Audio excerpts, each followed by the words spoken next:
Hello viewers. Tense মানে কাল। Tense মানে কাল।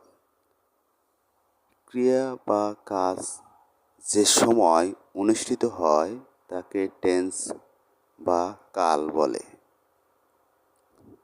টেন্স বা কাল তিন প্রকার। টেন্স বা কাল তিন প্রকার। প্রেজেন্ট টেন্স মানে বর্তমান কাল, পাস্ট টেন্স মানে অতীতকাল, ফিউচার টেন্স মানে ভবিষ্যৎকাল। বর্তমান সময়ে যে কাজ করা বোঝায় তাকে প্রেজেন্ট টেন্স বা বর্তমান কাল বলে। অতীতকালে কোনো কাজ করা হয়েছিল এরূপ বোঝালে তাকে পাস্ট টেন্স বা অতীতকাল বলে। ভবিষ্যতে কোনো কাজ করা হবে এরূপ বোঝালে তাকে ফিউচার টেন্স বা ভবিষ্যৎকাল বলে। দয়া করে চ্যানেলটি শেয়ার এবং সাবস্ক্রাইব করবেন। ধন্যবাদ।